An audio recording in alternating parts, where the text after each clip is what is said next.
बिस्मिल्लाहिर्रहमानिर्रहीम। आज हम स्टार्ट कर रहे हैं risk and managerial real option and capital budgeting. इस कोर्स का ये लास्ट चैप्टर है। इससे पहले हम कैपिटल बजटिंग की डिफरेंट चीज़ों को डिस्कस कर चुके हैं। आज इस चैप्टर के अंदर हम जो है इसके रिस्क के एस्पेक्ट्स जो है ना वो चेक करेंगे। जैसा कि हमें पता है कि रिस्क को मेजर करने के लिए हमारे पास जो टूल है वो स्टैंडर्ड डेविएशन है या कोएफिशिएंट ऑफ वेरिएशन है। स्टैंडर्ड डेविएशन जो है वो मीन और स्टैंडर्ड डेविएशन जो है हम पिछले चैप्टर्स या पिछले कोर्सेज़ के अंदर आपने स्टेट्स के अंदर ये चीज़ें पढ़ी होंगी। यहाँ उसको हम जो है ना रिविज़िट करेंगे और कोएफिशिएंट ऑफ वेरिएशन के बारे में भी आइडिया होगा। Coefficient of variation basically standard deviation divided by mean का जो रिज़ल्ट होता है। अगर ये ज़ीरो के करीब होता है तो ये समझा जाता है कि रिस्क नहीं है या बिल्कुल कम है। अगर ये 0.3 या 0.4 होता है तो समझो कि वीक रिस्क है। 0.7 0.8 होता है तो मॉडरेट रिस्क है। जबकि 1 या 1 से अबव होता है तो हाई रिस्क होता है। और standard deviation with respect to जो है वो मीन देखा जाता है। अगर मीन और स्टैंडर्ड डेविएशन के अंदर सिग्निफिकेंट डिफरेंस है, यानी स्टैंडर्ड डेविएशन मीन से बहुत छोटा है, तो वो लो रिस्की। अगर स्टैंडर्ड डेविएशन जो है तकरीबन 50-60% ऑफ मीन है तो समझो कि मॉडरेट रिस्की है। और अगर स्टैंडर्ड डेविएशन जो है मीन के करीब है या मीन के बराबर है या मीन से ग्रेटर है तो वो हाई रिस्की है। तो समटाइम्स ऐसा होता है कि जब 2-3 प्रोजेक्ट्स को हम एवेलुएट कर रहे होते हैं तो स्टैंडर्ड डेविएशन जो है वो सपोज़ सपोज़ मैं यहाँ पे अज्यूम करूँ कि 2 इन्वेस्टमेंट हैं। एक का मीन जो है वो 100 है और स्टैंडर्ड डेविएशन 10 है, और दूसरे का मीन जो है 10 है और स्टैंडर्ड डेविएशन 2 है। तो अगर आपसे पूछा जाए तो आप कौन सा इसमें हाई रिस्की है, तो अगर आप यानी कि कंपैरिजन नहीं कर सकते तो फिर आपको यहाँ पर जो है आप बोलेंगे कि जो इन्वेस्टमेंट जो 1 वाली पहली जो इन्वेस्टमेंट है जिसका मीन 100 है और स्टैंडर्ड डेविएशन 10 है तो ये हाई रिस्की है या रिलेटिवली बी के मुकाबले में ज़्यादा रिस्की है जिसका मीन 10 और स्टैंडर्ड डेविएशन 2 है। लेकिन ये जो कॉन्सेप्ट है ये बिल्कुल गलत है, क्योंकि ये कोएफिशिएंट ऑफ वेरिएशन में हमें मज़ीद क्लियर होता है कि जब standard deviation divided by mean हम करते हैं तो पहले वाली इन्वेस्टमेंट को 10 डिवाइडेड बाय 100, क्योंकि पहले वाली इन्वेस्टमेंट का जो स्टैंडर्ड डेविएशन है वो 10 है और मीन 100 है, तो उसका रिजल्ट हमारे पास आ गया 0.1। दूसरी इन्वेस्टमेंट का जो स्टैंडर्ड डेविएशन 2 है और मीन जो है वो 10 है, डिवाइड किया तो उसका आंसर आ गया 0.2। तो कोएफिशिएंट ऑफ वेरिएशन जो है दूसरी इन्वेस्टमेंट का ज़्यादा आ रहा है। तो समटाइम स्टैंडर्ड डेविएशन जब हमें रिज़ल्ट सही नहीं दे रहा होता तो फिर हम जो है कोएफिशिएंट ऑफ वेरिएशन को चेक करते हैं। Otherwise standard deviation respect to mean देखा जाता है। अगर वो क्लियर ना हो तो फिर जो है ना हम कोएफिशिएंट ऑफ वेरिएशन की तरफ जाते हैं। तो इस कोर्स के अंदर या इस चैप्टर के अंदर भी ये चीज़ें कंप्लीट करने की या समझने की कोशिश करेंगे। आगे बढ़ते हैं। Problem number 1, Daewoo incorporation can invest in one of 2 mutually exclusive 1-year projects requiring equal initial outlays. The two proposals have the following discrete probability distributions। ठीक है, प्रोजेक्ट ए में जो चांसेस हैं कैश फ्लो के 2000, 4000, 6000, 8000, probability क्या है 20%, 30%, 30%, 20%।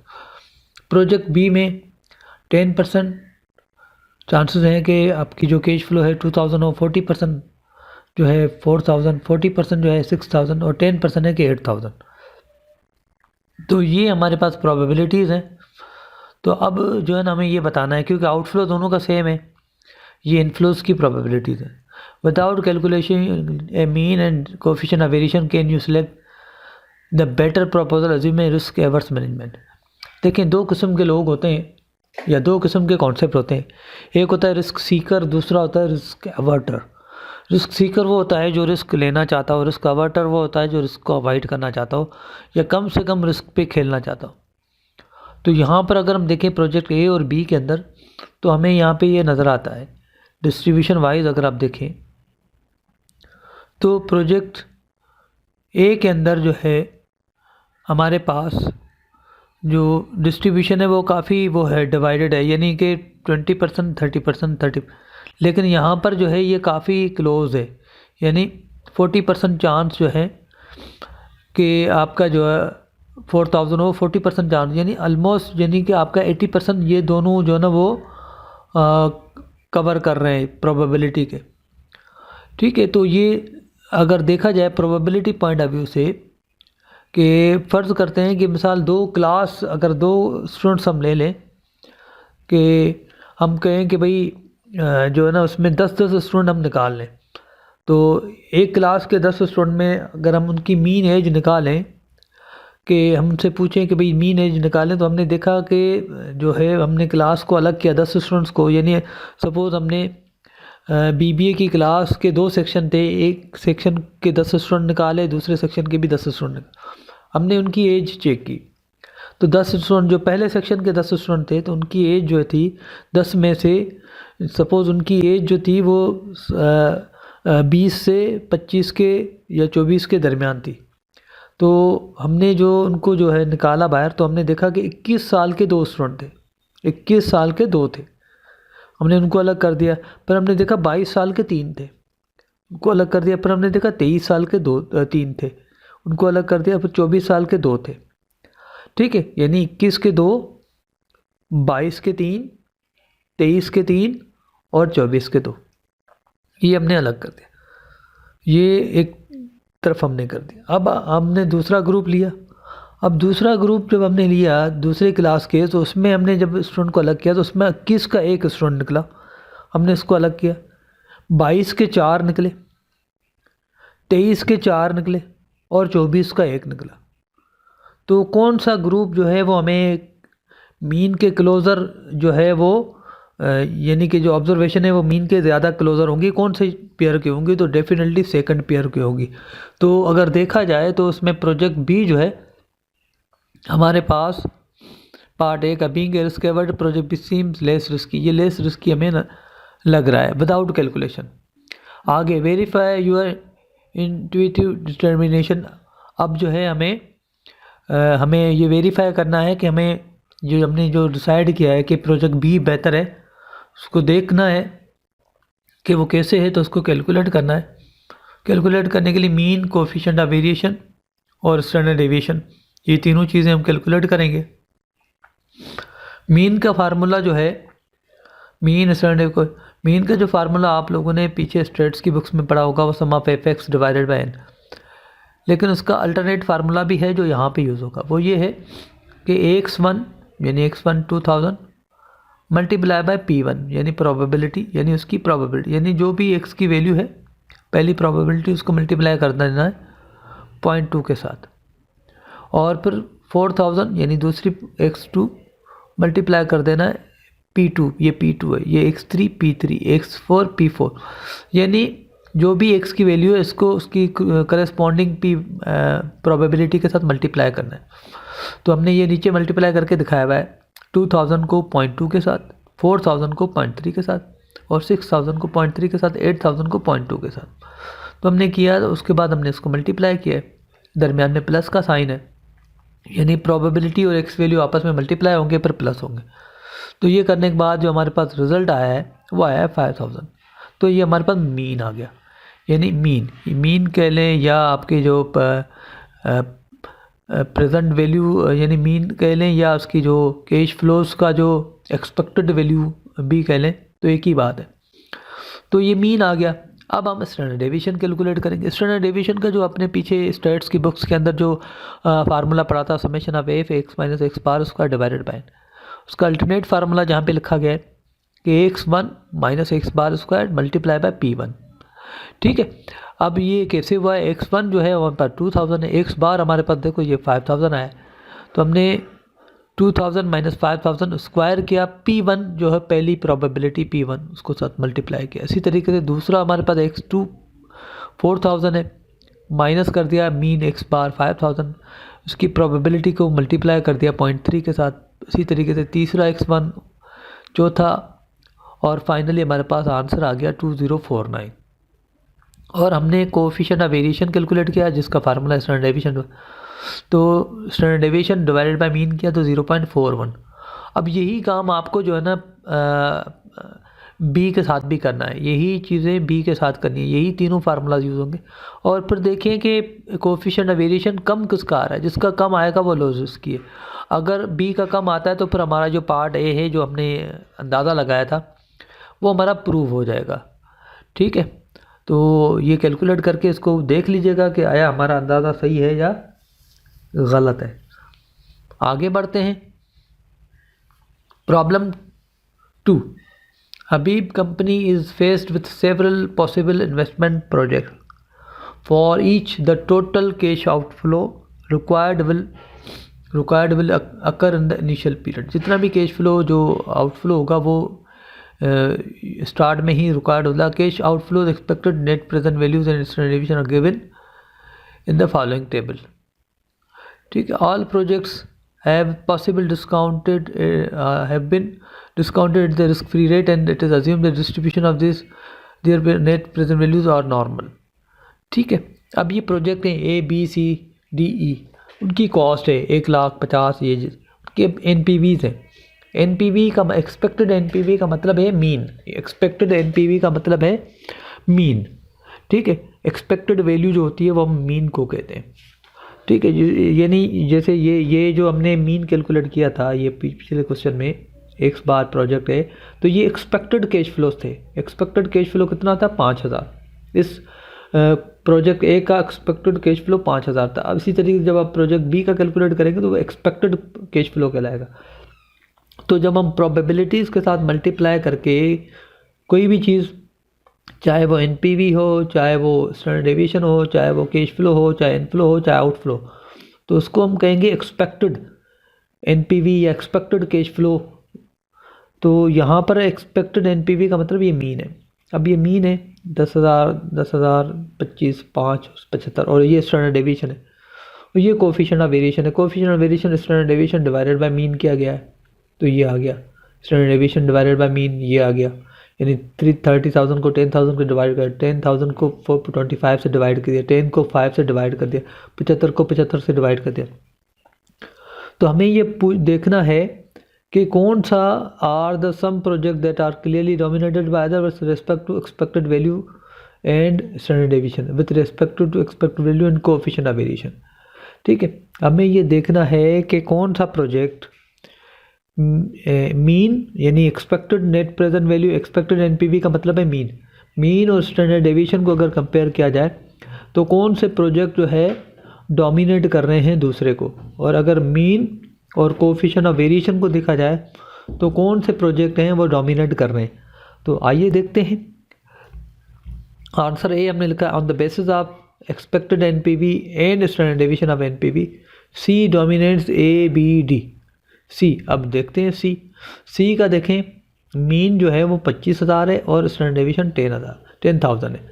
25 और 10 का आप डिफरेंस देख लें कि जो है ना स्टैंडर्ड डेविएशन काफ़ी छोटा है जो है मीन से स्टैंडर्ड डेविएशन काफ़ी छोटा है। ठीक है, जब छोटा होता है तो उसका मतलब ये लो रिस्की है, जबकि बाकी आप देख लें, ए में देख लें स्टैंडर्ड डेविएशन ऑलमोस्ट डबल और बी में 3 टाइम्स, ठीक है, और डी में डबल। वाहिद हमें सी ऑप्शन नज़र आ रहा है और ई में जो है वो बराबर है। ठीक है, वाहिद सी हमें नज़र आ रहा है जिसमें स्टैंडर्ड डेविएशन जिसमें स्टैंडर्ड डेविएशन जो है मीन के मुकाबले में आधे से भी कम है।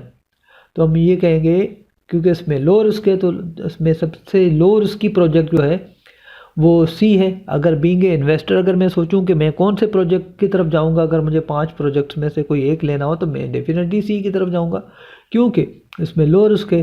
तो उसका मतलब सी डोमिनेट कर रहा है बाकी प्रोजेक्ट्स के ऊपर, तो C dominates A, B and D। आगे बढ़ते हैं, फिर उसको एक और यानी कि कंपैरिजन देते हैं कि ठीक है सी, तो अगर सी सपोज़ किसी वजह से हम नहीं ले पाते तो फिर अगला हमारा टारगेट क्या होगा? तो अगला टारगेट हमारा होगा A dominates B and D। A dominates अगर अगले टारगेट पे आ जाए तो A यानी B और D के मुकाबले में A देखें, A तकरीबन 2 टाइम्स है, B जो है वो 3 टाइम्स है, C भी 3 टाइम्स है, लेकिन C की मुकाबले में A की NPV 10,000 है, यानी NPV भी ज़्यादा है और स्टैंडर्ड डेविएशन है तो डबल, लेकिन इसकी एनपीवी ज़्यादा है, तो लिहाजा अगर हम कंपैरिजन में आएंगे तो हम हाईएस्ट एनपीवी की तरफ जाते हैं। दो इनका जो स्टैंडर्ड डेविएशन है वो उसका भी डबल है, इसका डबल है, लेकिन अगर हम कंपैरिजन में देखेंगे भले स्टैंडर्ड डेविएशन डबल हो, क्योंकि रिस्क इसका भी सेम है, इसका भी सेम है, ए का भी सेम है, डी का भी सेम है, लेकिन एनपीवी चूँकि इसकी ज़्यादा आ रही है तो हमारी चॉइस में पहला नंबर इसका होगा कि हम जो है हाई एनपीवी की तरफ चले जाएं। अगर हमारे पास चॉइस होगी सी को हटा के अगर हमें बाकी सेलेक्ट करना हो तो फिर हम ए की तरफ जाएंगे। तो क्योंकि ए की एनपीवी ज़्यादा है, बी तो डेफिनेटली आउट हो जाएगा क्योंकि उसकी जो स्टैंडर्ड डेविएशन 3 टाइम्स है यानी मीन के मुकाबले में, इसका बी 2 टाइम्स है, ए के बराबर है, लेकिन ए की एनपीवी चूँकि ज़्यादा है तो लिहाजा हम ए की तरफ जाएंगे। तो ये ए डोमिन और ई नीदर डोमिनेट्स और nor it is dominated by any project. E का चूँकि दोनों स्टैंडर्ड डेविएशन बराबर है तो ये यानी कि ना तो कहीं से डोमिनेट हो रहा है ना किसी को डोमिनेट कर रहा है, ये तकरीबन मिड में है, इनडिफरेंट पॉइंट पे होगा। अगर कंपनी को यानी कि कोई 3 प्रोजेक्ट अगर लेने हो तो कंपनी सी, ए और ई को चूज़ करेगा। अगर कंपनी को एक ही प्रोजेक्ट लेना हो तो कंपनी सी को करेगा, और कंपनी को 2 प्रोजेक्ट लेने हो तो सी और ए करेगा। इसी तरीके से कर तो ई का मतलब ई यानी कि अगर हम देखें अगर कंपनी को तीसरा प्रोजेक्ट लेना हुआ होगा तो कंपनी ई की तरफ जाएगी। ठीक है, आगे बढ़ते हैं। अब on the basis of NPV, यानी अब एनपीवी यानी मीन और कोएफिशिएंट ऑफ वेरिएशन की बेसिस पे हमें देखना है कि कौन सा प्रोजेक्ट डोमिनेट कर रहा है। तो हम देख सकते हैं कि कोएफिशिएंट ऑफ वेरिएशन सबसे कम आ रहा है सी का। हम पहले भी बता चुके हैं शुरू में कि कोएफिशिएंट ऑफ वेरिएशन जो है वो बेसिकली परसेंटेज या डेसिमल फॉर्म में हमें बताता है स्टैंडर्ड डेविएशन और मीन का रेशो। ठीक है, अगर ये 0 होता है तो उसका मतलब ये लो रिस्क है, अगर ये 0.4 0.5 होता है तो ये तकरीबन वीक रिस्क होता है, 0.7 0.8 के आसपास यानी 0.7 के करीब या 0.7 0.5, तो ये तकरीबन मॉडरेट रिस्क होता है। 0.8 से अबव या 0.9 या 1 या 1 से ग्रेटर होता है तो हाई रिस्क होता है। तो ये सबसे जो कोएफिशिएंट वेरिएशन है वो 0.4 आ रहा है, तो सबसे कम है। बाकियों का देखें 2 3 2 1 आ रहा है, लेकिन इसका 0, तो ये सबसे कम लो रिस्क की प्रोजेक्ट अगर पांचों कॉम्बिनेशन में तो हम कहेंगे कि भाई सी डोमिनेट्स ए बी डी। सी जो है ए बी और डी को डोमिनेट कर रहा है क्योंकि उनकी बहुत ज़्यादा कोएफिशिएंट वेरिएशन है। ठीक है, ई डोमिनेट्स ए बी डी। ई जो है ए बी और डी को डोमिनेट कर रहा है। अगर हम 2 प्रोजेक्ट सेलेक्ट करें यानी सी को हटा दें, भाई सी हम नहीं ले रहे, तो उसके बाद अगर हम देखें तो फिर अगला जो हमारी चॉइस होगी तो वो ई होगा। ठीक है, अगर हम सी और ई हटा दें तो उसमें फिर हम देखेंगे अगला हमारा टारगेट जो होगा वो ए होगा, ए डोमिनेट्स बी एंड डी, क्योंकि ए और डी की चूँकि भले कोएफिशिएंट वेरिएशन सेम आ रहा हो लेकिन एनपीवी ज़्यादा तो हम ए को चूज़ करेंगे। तो कंपनी को अगर मीन और कोएफिशिएंट वेरिएशन के हिसाब से सेलेक्ट करना हो तो सबसे पहला एक प्रोजेक्ट अगर सेलेक्ट करना हो तो सी करेगा। अगर दूसरे की तरफ भी जाना हो यानी दूसरा प्रोजेक्ट भी करना हो तो फिर उनका ऑप्शन सी होगा। अगर तीसरा प्रोजेक्ट भी उनको सेलेक्ट करना होगा तो उनका ऑप्शन ए होगा। तो सी ई ए इनका ऑप्शन होगा यानी कि on the basis of coefficient of variation. तो ये ओवरऑल डिस्कशन था। अब आते हैं पार्ट बी पे। What is the probability that each of the project will have a net present value less than 0, कि ये इनकी एनपीवीज जो है वो 0 से कम हो, इसकी क्या प्रोबेबिलिटी है। तो इसके लिए हम जेड टेबल यूज़ करेंगे। जेड टेबल यहाँ पे गिवन है, जेड टेबल आप देख सकते हैं। जेड टेबल जो है 0 से स्टार्ट हो रही है -3.9 और पॉजिटिव 0 से स्टार्ट हो रही है +3.9 तक। ये इसकी प्रोबेबिलिटीज़ हैं, ये जेड स्कोर्स हैं। जेड स्कोर कैसे कैलकुलेट होता है उसको ज़रा समझते हैं, आगे बढ़ते हैं। ये what is the probability each of the project, ये वही कॉपी पेस्ट करके मैं यहाँ लाया हूँ, वही डेटा मैंने यहाँ रखा है। जेड स्कोर कैलकुलेट करने का फार्मूला है x⁻ - μ divided by standard deviation where we want NPV less than 0। हम चाह रहे हैं कि एनपीवी जो है एक्सपेक्टेड एनपीवी 0, तो वी सेट x = 0, यानी ये एक्सपेक्टेड एनपीवी जो है ये हम चाह रहे हैं कि हमारी 0 हो। ठीक, हम चाह रहे हैं 0 से कम हो, लेस देन 0, लेकिन 0 सेट करेंगे तो ऑटोमेटिकली पता लग जाएगा कि इतनी प्रोबेबिलिटी पे एनपीवी 0 या 0 से कम आएगी, तो हम सेट कर रहे हैं 0। तो what is the probability that each of the project will have a net present value less than 0, तो हमने एक सेट कर दिया 0। अब म्यू हमारा यही जो पॉपुलेशन मीन है जो हमें गिवन है सवाल के अंदर, और सी का स्टैंडर्ड डेविएशन है, तो इसको हमने जब कैलकुलेट किया तो जेड स्कोर प्रोजेक्ट ए हमारे पास आ गया 0 माइनस 10,000, तो आंसर आ गया -0.5। अब जेड टेबल के अंदर मैंने यहाँ से देखना शुरू किया कि -0.5 कहाँ आ रहा है, तो मैंने देखा -0.5 ही आ रहा है। तो -0.5 और 0.00 यानी 0.5 के आगे कोई दूसरी वैल्यू नहीं है, तो 0.50 समझा जाएगा, उसको 0.50 समझा जाएगा। तो -0.5 और यहाँ कॉलम में हम लिखेंगे 0, तो -0.5 और 0 के जो वैल्यू आ रही है वो 0.3085 यानी 30.85। तो 30.85% जो है वो चांस है कि प्रोजेक्ट ए की जो एनपीवी है वो 0 या 0 से कम हो। इसी तरीके से प्रोजेक्ट बी 0 हमने एनपीवी सेट की, -10,000 जो उसकी म्यू गिवन है 30,000 से डिवाइड किया तो -0.33 आ गया, -0.33 आ गया। तो हमने ढूंढना शुरू किया -0.33, तो -0.3 तो आ गया, लेकिन 0.03 ये आ गया। तो -0.003 को उसके साथ ऐड कर देंगे तो 0.33 बन जाएगा इसके सामने, यानी इस रो के अंदर और इस कॉलम के अंदर देखें ये वाली वैल्यू आ रही है 0.3907, ये वाली वैल्यू आ रही है। तो प्रोजेक्ट बी की जो प्रोबेबिलिटी बन रही है वो 37.07% बन रही है कि एक्सपेक्टेड एनपीवी जो है वो 0 या 0 से कम होगी, उसके चांसेस जो है 37.07%। इसी तरीके से प्रोजेक्ट सी को हमने कैलकुलेट किया है। प्रोजेक्ट सी का जो -0 रखा है, 0 - 25,000 डिवाइडेड बाय 10,000 स्टैंडर्ड, तो आंसर आ गया -2.5। -2.5 पे हमने देखा तो प्रोबेबिलिटी आ रही 0.0062, यानी 0.62% प्रोबेबिलिटी है कि प्रोजेक्ट सी की जो एनपीवी हो वो 0 या 0 से कम हो। बहुत कम प्रोबेबिलिटी है, बहुत कम प्रोबेबिलिटी है। और डी का अगर हम देखें तो उसका आंसर आ रहा था -0.5। अगेन 0.5 को हमने देखा तो वो 30.85% चांसेस हैं कि प्रोजेक्ट डी की एनपीवी 0 या 0 से कम हो। इसी तरीके से प्रोजेक्ट ई को जब हमने देखा तो उसकी प्रोबेबिलिटी में इसका आंसर आता -1। -1 जब हमने फाइंड किया तो -1 जो है हमारे पास उसके सामने प्रोबेबिलिटी आ गई 0.1587, यानी 15.87% चांसेस हैं कि प्रोजेक्ट ई की जो एनपीवी हो वो 0 या 0 से कम हो। तो ये जेड टेबल की मदद से जो है कैलकुलेट होगा, जेड स्कोर का ये फार्मूला है। ये पार्ट बी हो गया क्वेश्चन 2 का। आगे बढ़ते हैं क्वेश्चन 3 में the probability distribution of the possible net present value of project x has an expected value of 20,000 standard deviation 10,000। Assuming normal distribution, calculate the probability that the net present value will be 0 or less, that it will be greater than 30,000 and that it will be less than 5,000। यानी 3 possibilities कह रहा है कि जो expected value है 20,000 है, यानी mu जो है वो 20,000 है, स्टैंडर्ड डेविएशन यानी 10,000 है। अब वो एक्स बार की 3 पॉसिबिलिटीज़ बता रहा है कि जो नेट प्रेजेंट वैल्यू है यानी एक्स मीन जो होगा, एक्स बार जो होगा, 2 मीन है, एक पॉपुलेशन मीन है वो गिवन है, और जो सैम्पल मीन है वो या तो 20,000 होगा और 0 होगा, या तो 30,000 होगा या 5,000 होगा। तो इन तीनों की प्रोबेबिलिटीज़ क्या होंगी?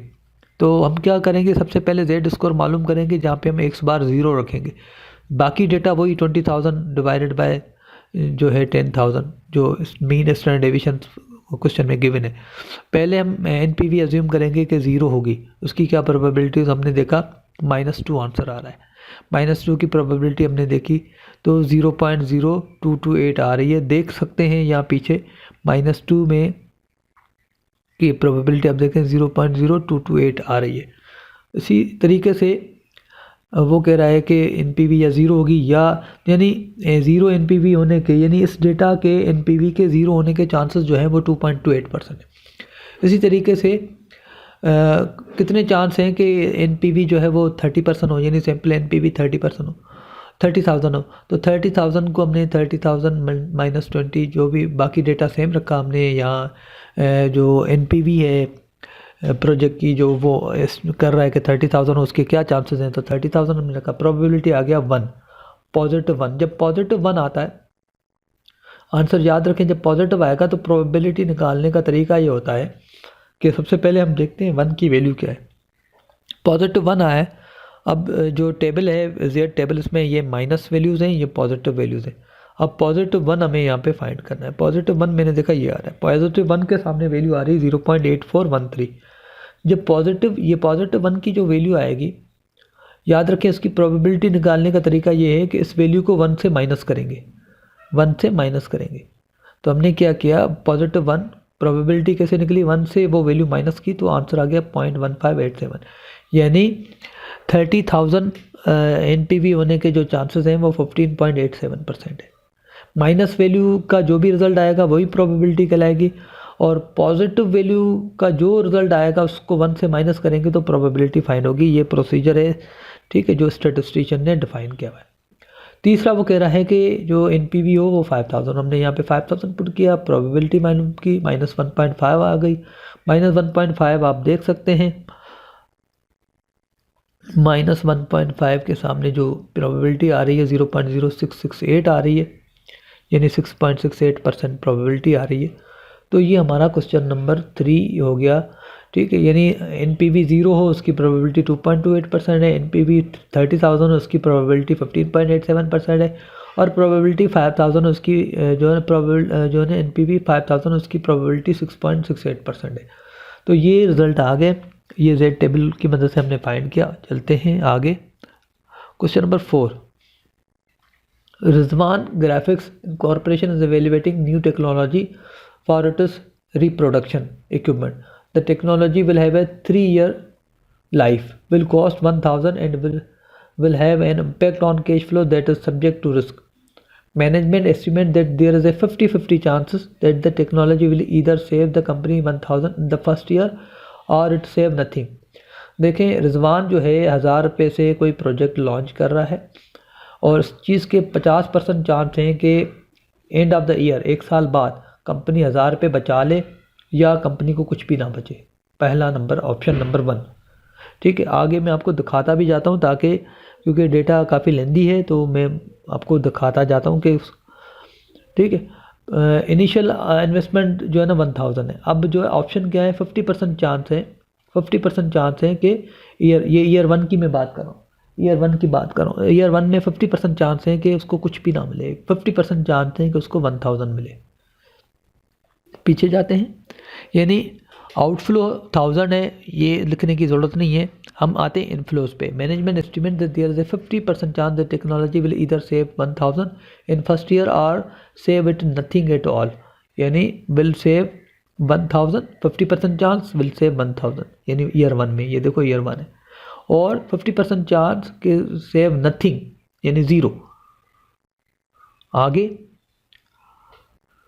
आगे जो है वो कह रहा है इफ नथिंग एट ऑल, अगर 0 है, यानी अगर कुछ भी नहीं है, यानी कंपनी 0 कंपनी को अगर कैश फ्लो होता है ईयर 1 में, तो क्या होगा, nothing at all, saving in the last 2 year would be 0 as well. उसके बाद जो ईयर 1 के बाद ईयर 2 और ईयर 3 आएगा, उसमें भी कंपनी को कुछ भी सेव नहीं होगा।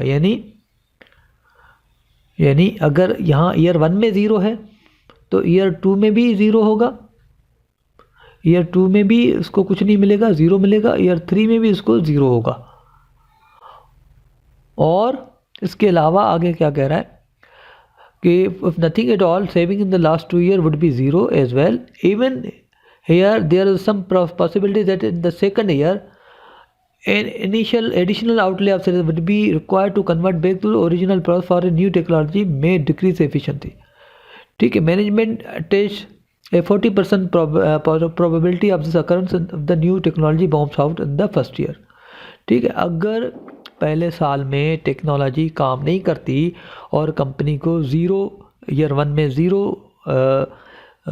मिलता है, यानी इनफ्लो कुछ भी नहीं मिलता, 0 मिलता है, तो चांस हैं कि कंपनी को अपनी ओरिजिनल पोजीशन पे वापस, यानी आगे इनफ्लो तो ईयर 2 और 3 में ज़ीरो होगा ही होगा, लेकिन इस चीज़ के भी चांस हैं कि कंपनी को मज़ीद 300 रुपये जो है वो खर्च करने पड़े ताकि जो है ना अपनी ओरिजिनल पोजीशन पे वापस जाया जाए।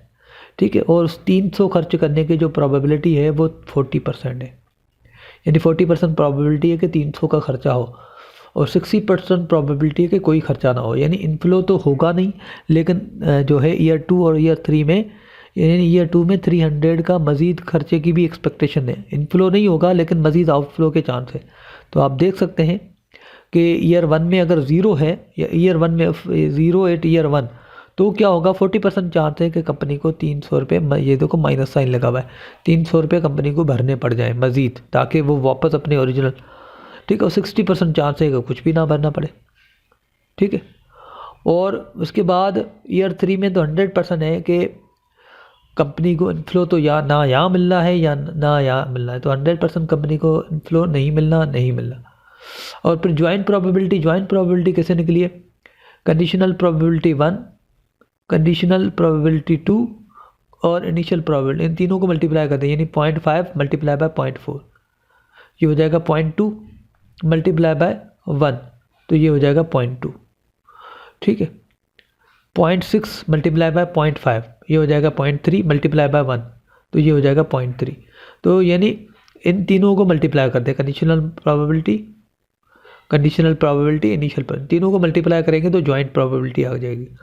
तो 1 को 0.4 को 0.5 को मल्टीप्लाई करेंगे तो 0.2 आएगा, 1 को 0.6 को 0.5 को मल्टीप्लाई करेंगे तो 0.3 आएगा। तो ये हो गया इन केस अगर ईयर 1 में कुछ भी ना हो।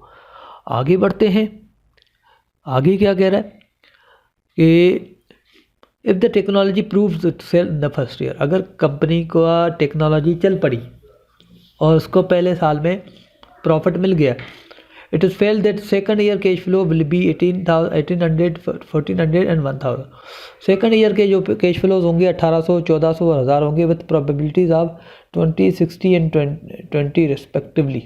यानी अगर कंपनी की टेक्नोलॉजी चल पड़ती है तो दूसरे साल में, यानी पहले साल में तो 1000 रुपये उनको होगा, दूसरे साल में जो कैश फ्लो होगा 1800, 1400 और 1000, जिसके चांसेस हैं कि 1800 होने के चांसेस 20% है, 1400 के 60% है और 1000 रुपये के चांसेस होने के 20% है। तो हम देख सकते हैं कि कंपनी को अगर ईयर 1 में 1000 प्रॉफिट मिल रहा है तो ईयर 2 में चांसेस हैं 20% चांसेस हैं कि जो है 1000 रुपये हों, 60% चांसेस हैं कि 1400 और 20% चांसेस हैं कि 1800। तो ये प्रोबेबिलिटी है, ये ईयर 2 की बात हो रही है। ईयर 3 में वो कह रहा है कि respectively in the third year cash flow are expected to be either ₹2000 greater or lesser than the cash flow in the period 2। यानी ईयर 3 में जो कैश फ्लोज होंगे वो 200 रुपये ईयर 2 से ज़्यादा होंगे या ईयर 2 से 200 रुपये कम होंगे। ठीक है, और उसके चांसेस जो है वो इक्वल हैं, यानी 50-50 चांसेस हैं।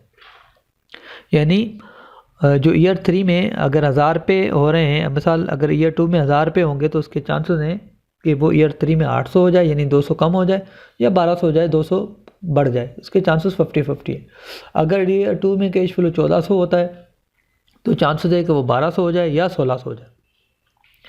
अगर ईयर 2 में 1800 हो जाए तो चांसेस हैं कि वो 1600 हो जाए या 2000 हो जाए। तो इस तरीके से ये इसकी ज्वाइंट प्रोबेबिलिटी कैसे निकली है, 0.5 मल्टीप्लाई बाय 0.2 मल्टीप्लाई बाय 0.5, तो इसका आंसर आ जाएगा 0.05। यानी ज्वाइंट प्रोबेबिलिटी जो है कंडीशनल प्रोबेबिलिटी और इनिशियल प्रोबेबिलिटी को मल्टीप्लाई करने से आता है। इसकी ज्वाइंट प्रोबेबिलिटी कितनी है, 0.5 मल्टीप्लाई बाय 0.2 मल्टीप्लाई बाय 0.5, तो ये आंसर आ गया। तो ये जो है ना ज्वाइंट प्रोबेबिलिटी जो है conditional probabilities plus initial probabilities को मल्टीप्लाई करने से आता है। आगे देखते हैं जो ना again the each case will depend on the period 1 being ₹1000। ठीक है, तो वही कि अगर ये जो सेकंड कंडीशन बताई गई है वो उस सूरत में होगा कि अगर ईयर 1 में 1000 रुपये मिलेंगे तो फिर आगे ये चीज़ें होंगी।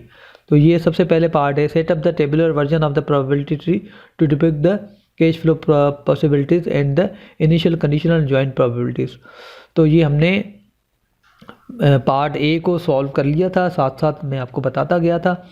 ये पार्ट ए का सोल्यूशन है कि इनिशियल प्रोबेबिलिटी 50-50 थी कि 0 होगा या 1000 होगा। उसके बाद आगे एक कंडीशनल प्रोबेबिलिटी ये थी कि अगर 0 वाली कंडीशन होगी तो 40% चांस थे कि कंपनी को 300 रुपये मज़ीद खर्चा करना पड़े या कुछ भी ना करना पड़े, जबकि इनफ्लो का तो कोई चांस ही नहीं था। ईयर 3 में भी 0% चांस था और ईयर 2 में भी इनफ्लो का 0% चांस था। तो हमने कंडीशनल प्रोबेबिलिटी को मल्टीप्लाई करके जॉइंट प्रोबेबिलिटी कैलकुलेट की। यही प्रोसेस हमने जो है ना वो दूसरी इनिशियल प्रोबेबिलिटी जो 1000 रुपये कैश फ्लो की सूरत में आ रही थी उसके साथ अटैच की, बाकी डेटा के हिसाब से जो है ना उसको सॉल्व किया। तो ये हमारे पास पार्ट ए हो गया। इनिशियल इन्वेस्टमेंट जो है वो 1000 है, ये याद रखें। आगे पार्ट बी में क्या कह रहा है, calculate the net present value for each of the 3 year possibilities that is for each of the 8 complete branches in the probability tree using risk free rate. Risk free rate 5% है, हमें present values calculate करनी है।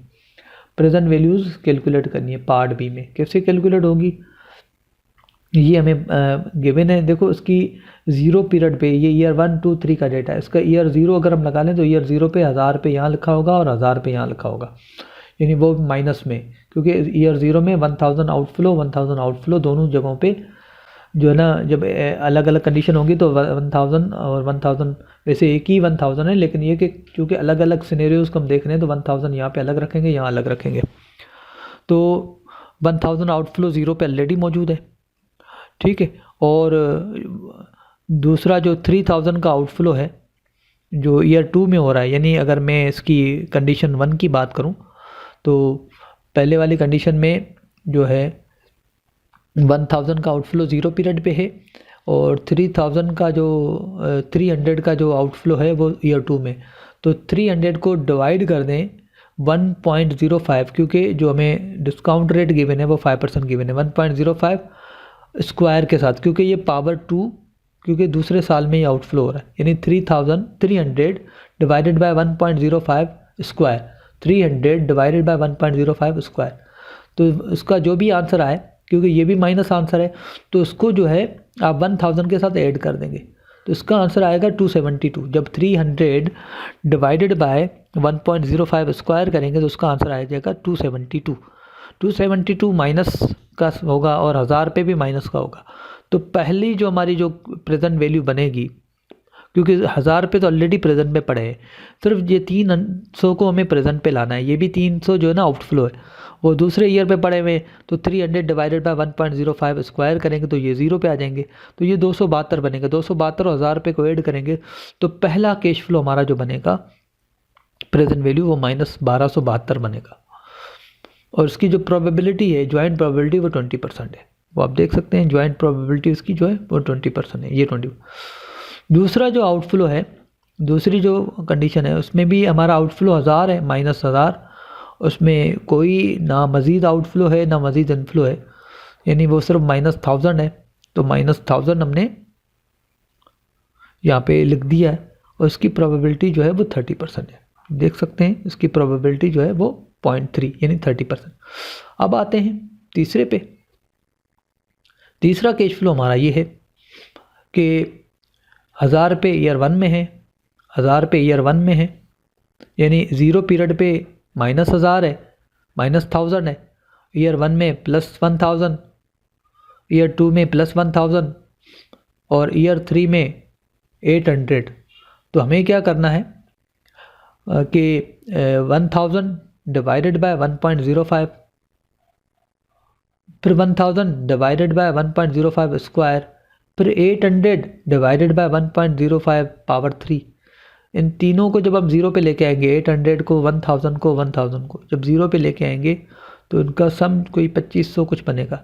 और जबकि 0 period पे 1000 minus में outflow की शक्ल में मौजूद है, तो 2500 में से 2500 सम वैल्यू में से अगर 1000 हम निकाल देंगे तो उसका पॉजिटिव यानी 2550 बन रहा था, तो उसको हमने 1000 माइनस कर दिया तो 1550 जो कैश फ्लो 3 का हमारे पास रिजल्ट आ गया। और कैश फ्लो 3 की जो ज्वाइंट प्रोबेबिलिटी है वो 5% है। आप देख सकते हैं कैश फ्लो की ज्वाइंट प्रोबेबिलिटी 5% है, 0.05। उसके बाद अगेन फिर जो है ये पहला कैश फ्लो हमने देख लिया, दूसरा, ये तीसरा देख लिया। अब आते हैं चौथे पे, चौथे पे।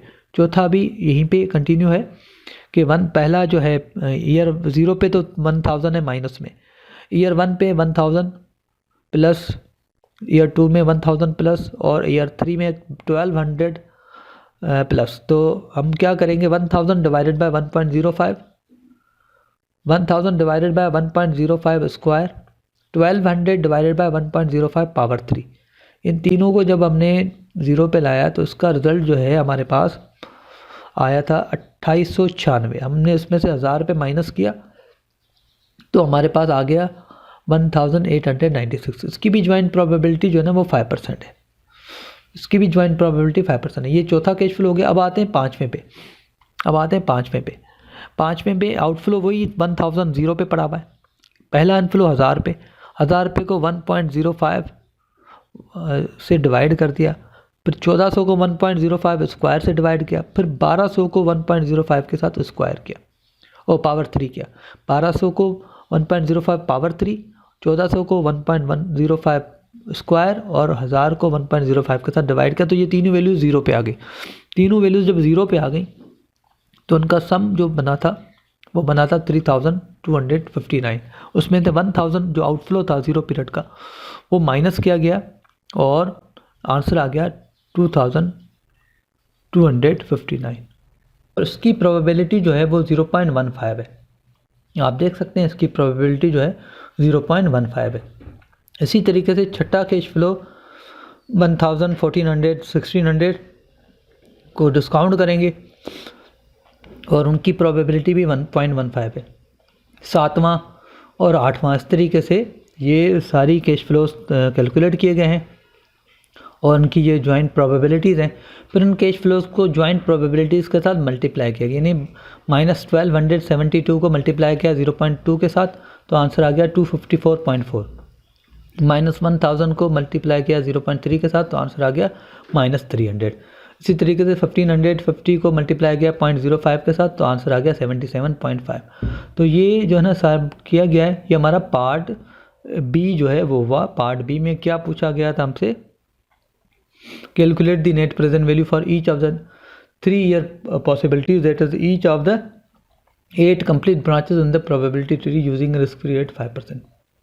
तो ये हमने पार्ट बी कर दिया। पार्ट सी में calculated the expected value of net present value, यानी मीन हमें कैलकुलेट करना है।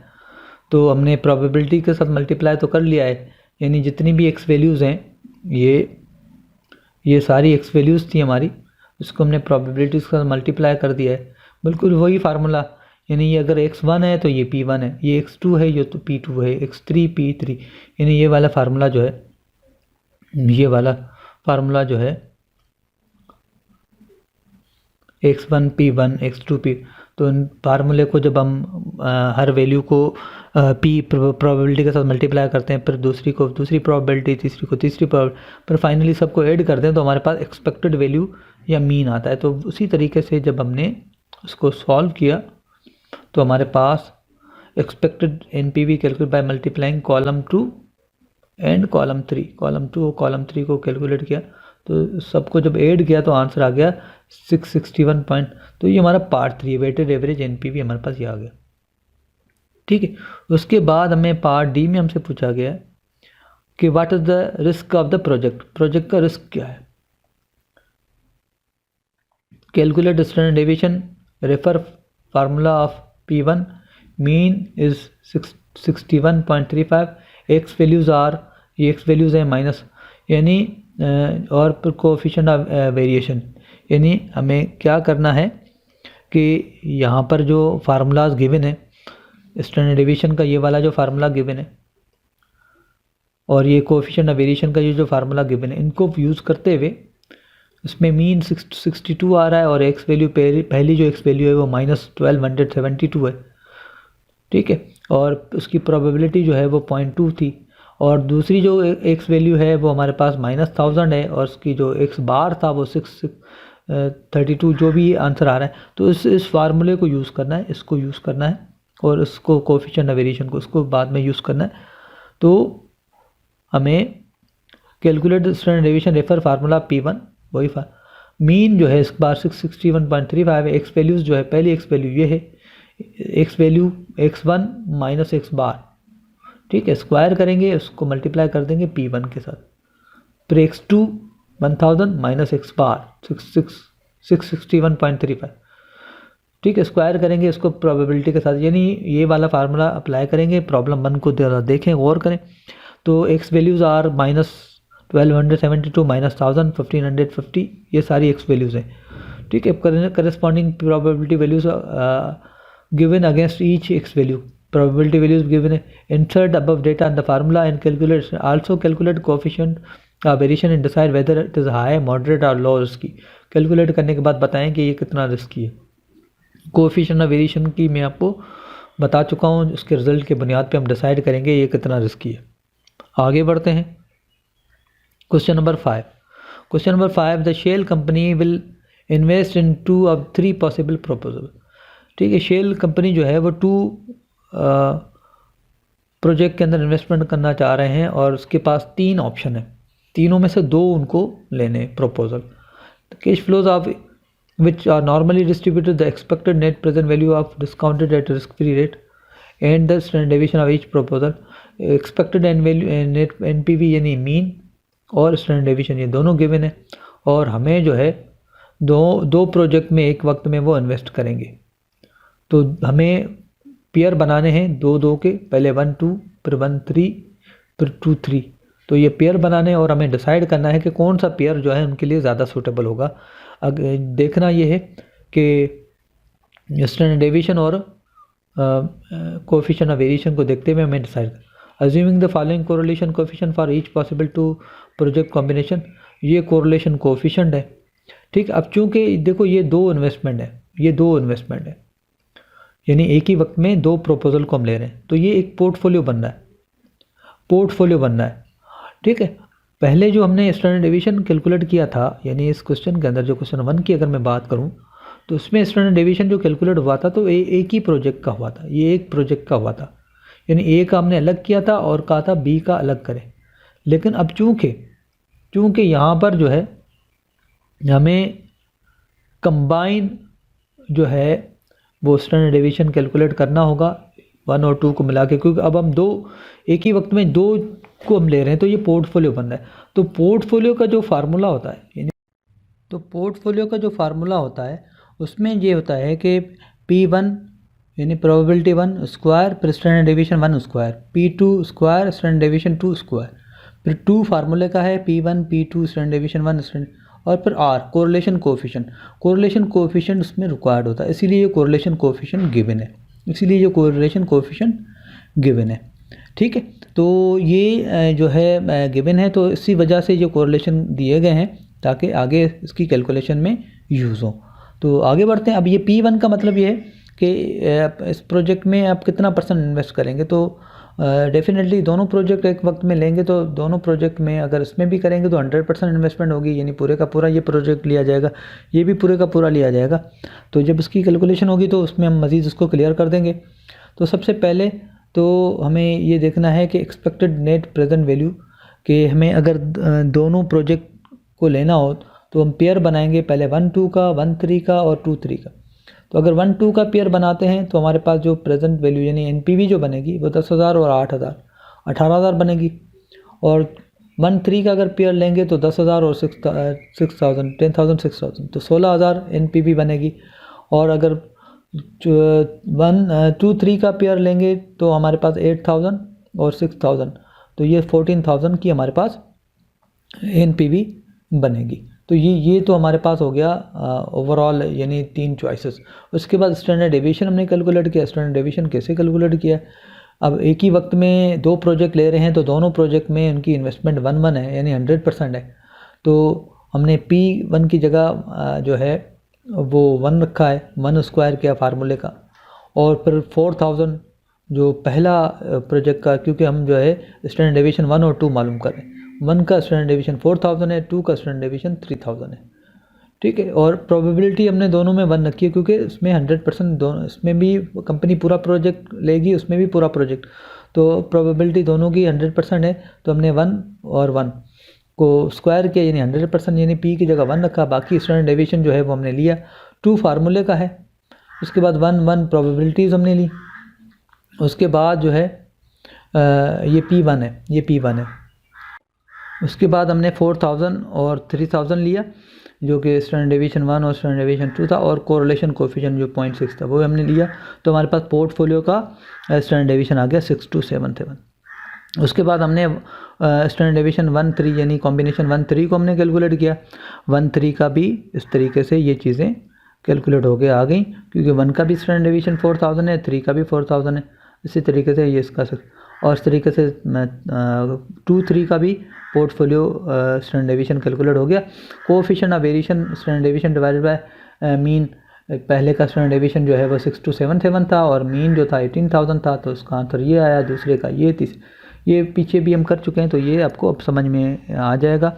कॉम्बिनेशन 1 और 2 का अगर आप देख लें, कॉम्बिनेशन कोएफिशिएंट 1 और 2 का सबसे कोएफिशिएंट ऑफ वेरिएशन सबसे कम है, ठीक है। तो ये dominates the other two combination on the basis of expected NPV and coefficient of variation of NPV. तो ये हमारा डिसीजन होगा यहाँ पे कि इसमें कॉम्बिनेशन 1 और 2 जो है वो कंपनी के लिए ज़्यादा सूटेबल है। आते हैं क्वेश्चन नंबर 6 पे। क्वेश्चन नंबर 6 में Dawlance company is confronted with the various combination of risky investment. Again वही एक्सपेक्टेड एनपीवी और स्टैंडर्ड डेविएशन हमें गिवन है, और हमें ये बताना है कि अब ये ग्राफिकली हमें बताना है कि कौन से प्रोजेक्ट हमारे लिए ज़्यादा जो न सूटेबल हैं या कौन से। तो हम देख सकते हैं कि हमने ये उसको ग्राफ पे प्लॉट किया है। एक्सपेक्टेड एनपीवी हमने यहाँ रखा है और स्टैंडर्ड डेविएशन हमने यहाँ रखा है, और हमने ये प्लॉट किया है ABCJ तक ये कॉम्बिनेशन है। तो आप देख सकते हैं कि हमारे पास जो प्रोजेक्ट हैं जो हमें यहाँ पे नज़र आ रहे हैं, तो उसमें देखो प्रोजेक्ट E है, J है और H है और C है।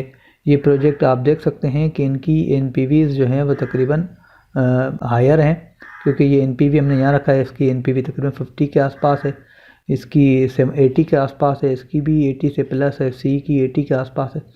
With respect to standard deviation भी मॉडरेट है। तो अगर देखा जाए, ठीक है, तो ये plot the above photograph with expected NPV and coefficient of variation, यानी स्टैंडर्ड एक्सपेक्टेड एनपीवी और स्टैंडर्ड डेविएशन और coefficient of variation and NPV के साथ ये ग्राफ दोनों गिवन है। अब हमने यहाँ पे इसको कंपेयर किया। आप ग्राफ पे देखते हम अंदाज़ा कर सकते हैं comparing with NPV and standard deviation. NPV और स्टैंडर्ड डेविएशन को जब हमने कंपेयर किया तो हमने देखा कि EJHC डोमिनेट रेस्ट, ठीक है। EJHC ये जो 3-4 प्रोजेक्ट हैं ये बाकियों को डोमिनेट कर रहे हैं, क्योंकि बाकियों की ओवरऑल देखें, अगर स्टैंडर्ड डेविएशन देखें इन दोनों का थोड़ा बहुत कम है, लेकिन अगर आप देखें तो एनपीवी कम है। तो एनपीवी और दोनों को रिलेशन को देखा जाता है। बाकियों का तो जो है स्टैंडर्ड डेविएशन बहुत हाई है, उनको हमने आउट कर दिया, लेकिन EJHC ये ज़्यादा ये डोमिनेट कर रहे हैं। इसी तरीके से कोएफिशिएंट ऑफ वेरिएशन को भी हम कॉलम हमने कैलकुलेट किया था, यहाँ पे उसका डेटा नहीं है, लेकिन ये कि ग्राफिकली जब हमने किया था तो एक्सपेक्टेड एनपीवी और कोएफिशिएंट ऑफ वेरिएशन ये इसके रिजल्ट हैं। तो उसमें आप देख सकते हैं कि हमारे पास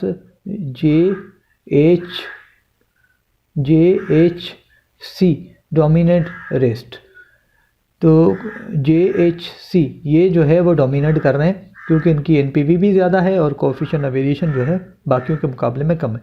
हालांकि E भी इस कैटेगरी में आ सकता है, तो E को भी हम ले सकते हैं, क्योंकि E का भी एनपीवी ज़्यादा है और कोएफिशिएंट ऑफ वेरिएशन, लेकिन बाकी जितने भी ऑप्शन है वो जो है वो डोमिनेट नहीं कर रहे। आगे बढ़ते हैं क्वेश्चन नंबर 7 पे।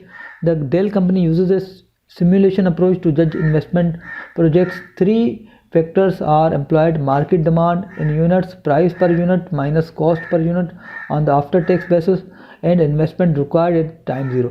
These factors are felt to be independent of one another.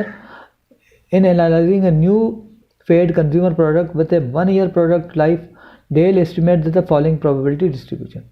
ये मार्केट डिमांड है, ये यूनिट्स है, वगैरह वगैरह, ये सारी चीज़ें गिवन है, ठीक है। अब हमें क्या पूछा गया है? Using A table of random numbers और some other random process, simulate 20 or more trials of these 3 factors and compute the internal rate of return on the 1-year investment for each trial, ठीक है। अगर आप manually देखेंगे तो ये question solve नहीं होगा, ठीक है। Each simulation will differ somewhat, so there is no exact answer to this problem. A simulation involving 100 runs resulted in the right side IRR distribution. एक सिमुलेशन को 100 टाइम्स रन किया गया तो ये वाले रिजल्ट्स जनरेट हुए। तो इस रिजल्ट में अगर हम देखें approximately what is the most likely return, how risky is the project. ठीक है, अगर हम देखें तो हमारे पास जो रिटर्न जो आ रहे हैं वो तकरीबन सबसे जो हाईएस्ट जो वन आ रहा है ये आ रहा है, तो ये तकरीबन 7 to 9 यानी 9 यहाँ लिखा हुआ है, लेकिन ये कि चूँकि यहाँ से शुरू हो रहा है और यहाँ पे, तो ये 7 to 9% रेंज में जो है ना वो उसका रिटर्न बन रहा है। A relatively modest return as can be seen the distribution shown है high probability of relatively low even negative returns. तो इसमें नेगेटिव और पॉजिटिव का दोनों का कॉम्बिनेशन है, यानी देखो ये नेगेटिव भी आ रहे हैं और ये पॉजिटिव भी आ रहे हैं। हमारे पास तकरीबन जो सबसे हाईएस्ट ये आ रहा है, तो उसके अंदर चांसेस रिस्क के बहुत ज़्यादा हैं। ठीक है, लेकिन जो हमारे पास रिटर्न जो एक्सपेक्टेड है वो 100 रन्स करने के बाद 100 टाइम्स इसको ट्रेड करने के बाद तकरीबन 7 to 9% आ रहा है। तो ये जो है ना ये मैन्युअली सॉल्व नहीं होगा, इसको सिस्टम के थ्रू सॉल्व किया गया है। तो ये इसका रिजल्ट है। आगे बढ़ते हैं। Problem number 8, the Honda company is considering opening a new branch location if it construct an office and 100 service station and it is new location and the initial outlay 1 lakh and the project is likely to produce net cash flows of 17,000 per year for 15 years। 1 lakh की investment है और project जो है वो 17,000 रुपये per month per year कमाएगा 15 साल के लिए। After which the lease hold on the land expires and project is left with no residual और सेल्वेज वैल्यू। उसके बाद प्रोजेक्ट खत्म हो जाएगा, उसकी कोई सेल्वेज वैल्यू नहीं होगी। The companies require rate of return is 18% if the location proves favourable. ठीक है, अगर कंपनी के पास यानी रिक्वायर रेट ऑफ रिटर्न 18% है और कंपनी क्यों अगर लोकेशन सूट कर जाती है, अगर उसको यानी वहाँ पे काम चल पड़ता है, तो Honda will be able to expand by another 100 service station. तो होंडा मज़ीद उसके अंदर 100 सर्विस स्टेशन जो है एंड ऑफ द 4 ईयर, चौथे साल में मज़ीद वो 4 स्टेशन को इंस्टॉल करेगा। This second stage expansion will require 20,000 outlay, और इसके जो रिक्वायरमेंट होगी फंड्स की वो 20,000 रुपये होगी। उसके ऊपर वो मज़ीद 100 स्टेशन लगा पाएगा। But additional 100 station installed incremental net kill fuel 17,000 per year for year 5 through 15।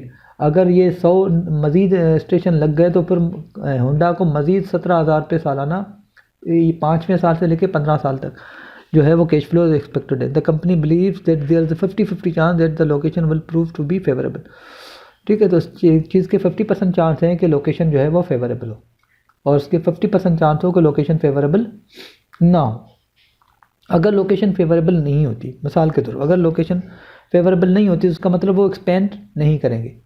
अगर एक्सपेंड नहीं करेंगे तो होंडा के पास ये मैंने वैल्यू यानी 30 हटा दी हैं, ये वैल्यू असल में 1000 है, तो 30 मैंने हटा दिए ताकि कैलकुलेशन थोड़ी आसान हो। लाख रुपए में से 3 0 हटा दिए, 17 में से 3 0 हटा दिए। तो अगर वो फेवरेबल नहीं होता तो उसका मतलब कंपनी एक्सपेंड नहीं करेगी, कंपनी जैसा है वैसे रन करेगी। तो कंपनी की इनिशियल इन्वेस्टमेंट 1 लाख रुपये है, तो 1 लाख रुपये से करेगा और उसको 17,000 का बेनिफिट होगा सालाना और 15 साल तक होगा। तो हमने इसको यहाँ पे प्लॉट किया, यहाँ पे प्लॉट किया। जब हमने इसको एनपीवी मालूम की, जब हमने इसकी एनपीवी मालूम की without second stage expansion 50% chance हमने एनपीवी मालूम की, तो उसकी 17,000 को जब हमने 15 साल और 18% के साथ जब किया तो उसका रिजल्ट आ रहा था 86, यानी पीवी इनफ्लो आ रहा था। ये आउटफ्लो हमने माइनस किया 1 लाख, ये 1 0 कम लगा है, 1 लाख हमने जब माइनस किया तो इसका आंसर आ रहा था 13,443। पार्ट 1 हमारे पास था, part A is the initial project acceptable why. तो इनिशियल प्रोजेक्ट हमारा एक्सेप्टेबल नहीं है क्योंकि एनपीवी जो है वो नेगेटिव में आ रही। उसके बाद जो है हमारे पास जो पार्ट बी था, what is the value of an option to expand. अगर कंपनी को ये चांस फेवरेबल होते हैं तो फिर क्या होगा। ठीक है, अगर ये फेवरेबल होता है तो फिर क्या होगा, 50% चांस हैं कि वो एक्सपेंड करेंगे क्योंकि फेवरेबल कंडीशन होगी। अव्वल तो कंपनी को 100 रुपये आउटफ्लो होगा, 17 के ये इनफ्लोज होंगे। उसके बाद चौथे साल में 20,000 का आउटफ्लो होगा जो यहाँ बताया जा रहा है, और मज़ीद 17 के इनफ्लोज होंगे। जब हमने इनको कैलकुलेट किया, यानी पहले तो 100 के साथ ये हमने सारा काम कर लिया जिसका आंसर ये आया। उसके बाद हमने 20,000 आउटफ्लो और 17,000 को यहाँ से किया, तो हमारे पास रिज़ल्ट आया। सेकंड स्टेज को जब हमने किया तो उसका रिज़ल्ट आया 59,120, यानी जब 17 50,000 को हमने प्रेजेंट वैल्यू मालूम किया तो उसका रिजल्ट आया 59,152, माइनस कर दिया 20,000 तो ये 21,052। अब ये जो रिज़ल्ट हमारे पास आया ये आया था ईयर 4 में, यहाँ पे रिज़ल्ट आया था क्योंकि हमने इसको डिस्काउंट यहाँ पे किया था तो लाजमी बात है रिज़ल्ट यहाँ पे आएगा ना कि ज़ीरो पे, क्योंकि कैलकुलेशन जब यहाँ से शुरू हुई है यानी ईयर 4 से, तो ईयर 4 पे रिज़ल्ट आया तो हमने 59,152 को 1.18 पावर 4 किया तो ये ज़ीरो पे आ गया 30,510। ठीक है, अब एक्सपेक्टेड जो वैल्यू ऑफ ऑप्शन है, what is the project worth with this option, तो एक्सपेक्टेड वैल्यू जो है अब इसके 50% चांस हैं कि ये 30,510 जो उसका ये रिज़ल्ट आया है इसके 50% चांस हैं कि ये हमें प्रॉफिट हो। ठीक है, और 50% चांस हैं कि ये वाला ऑप्शन एग्जीक्यूट ना हो, तो इसकी जो वर्थ बन रही है वो 15,255 बन रही है, 15,255 बन रही। ठीक, उसके बाद यानी विथ एक्सपेंशन हमें नेट जो एक्सपेक्टेड बेनिफिट मिल रहा है वो ये मिल रहा है। उसके बाद प्रोजेक्ट्स वर्थ जो सेकंड स्टेज 15,255 ये हमें फ़ायदा हो रहा है और ये हमें लॉस हो रहा है, क्योंकि लाजमी बात है ये यानी जो विथ एक्सपेंशन हमें ये फ़ायदा हुआ, टोटल जो फ़ायदा होने के चांस है, लेकिन इसके साथ साथ ये जो हमने पहला कैश फ्लो फाइंड किया था उसके अंदर ये हमें 13,443 ये माइनस वैल्यू भी हमें मिली थी। तो जब हमने इन दोनों का डिफरेंस निकाला तो अगेन हमारे पास 1812 जो है वो पॉजिटिव आंसर है। तो हम ये कहेंगे yes Honda should accept a project with expansion option because worth is positive, क्योंकि इसकी वर्थ पॉजिटिव है तो हमें ये एक्सेप्ट करना चाहिए। आगे बढ़ते हैं क्वेश्चन नंबर 9। क्वेश्चन नंबर 9 में दादाभाई जो है उसके बाद NPV जो एक्सपेक्टेड है एस्टिमेट्स 12 मिलियन होगी। Company economy market condition will be average over the next few years. The company CFO however forecast that only 50% chance that the economy will be average. Recognizing this uncertainty he will also perform the following। ये scenario analysis किया गया। हमें क्या करना है कि expected NPV standard deviation coefficient of variation calculate करना है। ये प्रोबेबिलिटीज़ गिवन है, ये एक्स वैल्यूज़ गिवन है, ये फार्मूला है जो प्रॉब्लम 1 से लिया गया है, स्टैंडर्ड डेविएशन का फार्मूला है, उसको यूज़ करते हुए जैसे प्रॉब्लम 1 किया है उसी तरीके से उसको सॉल्व करना है। आते हैं क्वेश्चन नंबर 10 पे। क्वेश्चन नंबर 10 में जो है कंपनी कोल्सन कंपनी जो है उसकी जो कॉस्ट है मशीन की 2,50,000 है और जो उसको फ़ायदा होगा वो 90,000 का होगा। कॉस्ट सेविंग होगी 3 ईयर्स मेकर्स पे वो मशीन फॉल करेगी। Management think the machine would have value 23 at the end of 5 years. It's operating life यानी कंपनी की जो सेल्वेज वैल्यू होगी वो 23। The applicable depreciation rate 33, 45, 15, 7%। Working capital would increase by 25% initially but it would be recovered at the end of the year's project 5 years life. Coulson marginal takes 40% and 10% WACC is appropriate for the project. Calculate the project NPV IRR MI payback period।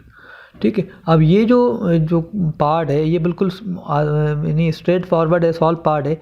अब इसके लिए जो हमने last 2 chapters के अंदर जो हमने इससे पहले 2 चैप्टर किए use formula given in the last 2 chapter, उनको यूज़ करते हुए सीधा सीधा आप कैलकुलेट कर सकते हैं क्योंकि उसमें कोई चीज़ नहीं है। पीछे ये सारे कॉन्सेप्ट हम कर चुके हैं। 2.5 लाख मशीन की कॉस्ट है यानी आउटफ्लो हो गया। 25,000 जो है वर्किंग कैपिटल है यानी 2,75,000 हमारा आउटफ्लो है। इनफ्लो 90,000 सालाना है और यानी कॉस्ट सेविंग हमें हो रही है 90,000 सालाना। ठीक है, और मशीन जो है वो 3 ईयर्स मेकर्स में फॉल करती है तो हमें ये डिप्रिसिएशन 4 सालों में माइनस करना है। 5वें साल का डिप्रिसिएशन 0 होगा। टर्मिनल ईयर कैश फ्लो में 23,000 का ये हमारे पास होगा। ये टोटली हमारे पास गेन होगा, उसके ऊपर टैक्स अप्लाई होगा तो आफ्टर टैक्स सेल्वेज वैल्यू आ जाएगी 25,000। ये वर्किंग कैपिटल हमारा फ्री हो जाएगा। तो ये सारे कॉन्सेप्ट हमने प्रीवियस क्लासेस में कवर किया है तो उसको देखते हुए ये आप कर लें। 10% कॉस्ट ऑफ कैपिटल। उसके बाद पार्ट बी में कह रहा है कि assume that the management is unsure about 90,000 cost saving. This figure could deviate by as much as plus 20%। ठीक है, तो ये प्लस माइनस 20% हो सकती है यानी ये 90,000 जो कॉस्ट सेविंग है ये 20% प्लस या माइनस हो सकती है। तो अब आपको क्या करना है, बाकी सारी चीज़ों में कोई फ़र्क नहीं आएगा यानी आपकी 2.5 लाख मशीन 25,000 ये सारे सिर्फ जो कॉस्ट सेविंग आपने 90,000 रख के पार्ट ए कैलकुलेट किया था, अब आपको 90,000 की जगह पहले 90,000 1.02 को 1,08,000 कैश फ्लो रखेंगे 5 सालों तक। 1,08,000 1,08,000 जिससे पहले हमने 90 रखा अब 1,08,000 रख के बाकी सारी चीज़ें एज इट इज़ रख के आप उसकी एनपीवी कैलकुलेट करें। फिर अगेन तीसरी यानी पहली एनपीवी आपने 90,000 पे कैलकुलेट की, दूसरी एनपीवी 1,08,000 कॉस्ट रख के कैलकुलेट करें, बाकी सारी वैल्यूज सेम होगी।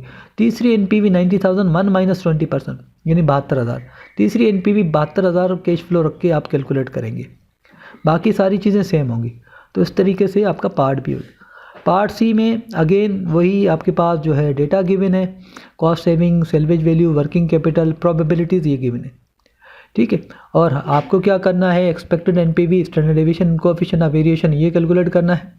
और पार्ट सी जो है वो बिल्कुल प्रॉब्लम ना जो 9 अभी थोड़ी देर पहले हमने देखा था, उसमें ये वाले फार्मूलाज यूज़ होंगे। प्रोबेबिलिटीज़ गिवन है, बाकी सारी चीज़ें गिवन है, स्टैंडर्ड डेविएशन, और प्रॉब्लम 1 में भी हमने ऐसे ही किया था। तो इन चीज़ों को यूज़ करते हुए ये चीज़ आपको कैलकुलेट करनी है।